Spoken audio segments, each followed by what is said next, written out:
A hysterical slide into a police state, a shameful police force intruding with scant regard to common sense or tradition, an irrational overreaction driven by fear. These are not the accusations of wild-eyed campaigners. They come from the lips of one of our most eminent jurists, Lord Sumption, former Justice of the Supreme Court. I spoke to him about his concerns before we came on air.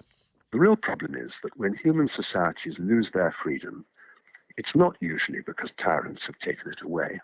It's usually because people willingly surrender their freedom in return for protection against some external threat. And the threat is usually a real threat, but usually exaggerated. And that's what I fear we are seeing now. The pressure on politicians has come from the public. They want action. They don't pause to ask whether the action will work. They don't ask themselves whether the cost will be worth paying. They want action anyway. And anyone who has studied history will recognize here the classic symptoms of collective hysteria. Hysteria is infectious.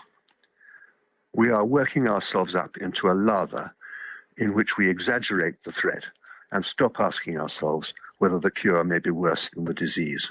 At a time like this, as you acknowledge, citizens do look to the state for protection, for assistance.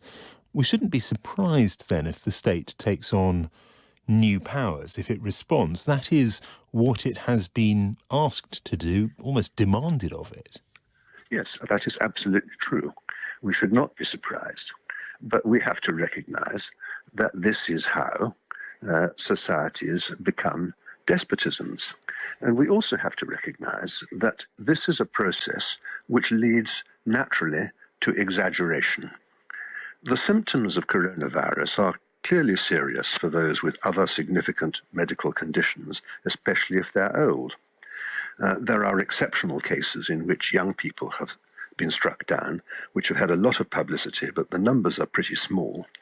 The Italian evidence, for instance, suggests that only 12% of deaths, is it possible to say, coronavirus was the main cause of death. So yes, this is serious, and yes, it's understandable that people cry out to the government.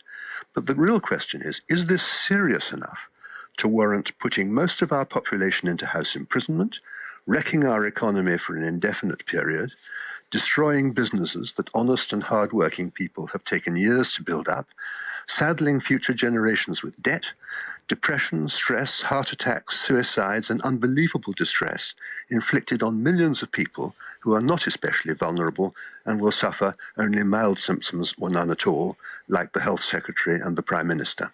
The executive, the government, is all of a sudden really rather powerful and really rather unscrutinised. Parliament is in recess. It's due to come back in late April. We're not quite sure whether it will or not. The Prime Minister is closeted away, communicating via his phone. There is not a lot in the way of scrutiny, is there? No. Certainly there's not a lot in the way of institutional scrutiny. The press has engaged in a fair amount of scrutiny. There has been some good and challenging journalism. But mostly the press has, I think, echoed and indeed amplified the general panic. The restrictions in movement have also changed the relationship between the police and those whose in name, at least, they serve. The police are naming and shaming citizens for travelling at what they see as the wrong time or driving to the wrong place. Does that set alarm bells ringing for you as a former senior member of the judiciary? Well, I have to say it does. The tradition of policing in this country is that policemen are citizens in uniform. They are not members of a disciplined hierarchy operating just at the government's command. Yet in some parts of the country, the police have been trying to stop people from doing things like travelling to take exercise in the open country, which are not contrary to the regulations, simply because ministers have said that they would prefer us not to. The police have no power to enforce ministers' preferences, but only legal regulations, which don't go anything like as far as the government's guidance. I have to say that the behaviour of the Derbyshire police in trying to shame people into using their undoubted right to travel to take exercise in the country and wrecking beauty spots in the fells so that people don't want to go there is frankly disgraceful. This is what a police state is like. It's a state in which the government can issue orders or express preferences with no legal authority, and the police will enforce ministers' wishes. I have to say that most police forces have behaved in a thoroughly sensible and moderate fashion. Derbyshire police have shamed our policing traditions. There is a natural tendency, of course, and a strong temptation for the police to lose sight of their real functions and turn themselves from citizens in uniform into glorified school prefects. I think it's really sad that the Derbyshire police have failed to resist that.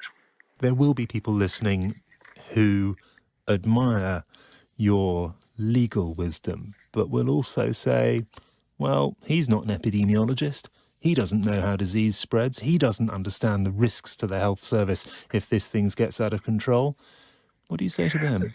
What I say to them is I'm not a scientist, but it is the right and duty of every citizen to look and see what the scientists have said and to analyze it for themselves and to draw common sense conclusions. We are all perfectly capable of doing that, and there's no particular reason why the scientific nature of the problem should mean that we have to resign our liberty into the hands of scientists.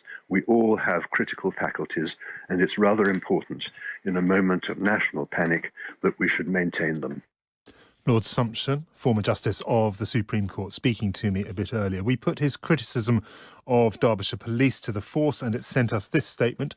Our advice to the public was in line with national government instruction and echoed what people in our communities were saying following thousands of people that travelled to the Peak District National Park the previous weekend. The weekend just gone saw much smaller numbers, and we thank the public for their response. That's from Derbyshire Police.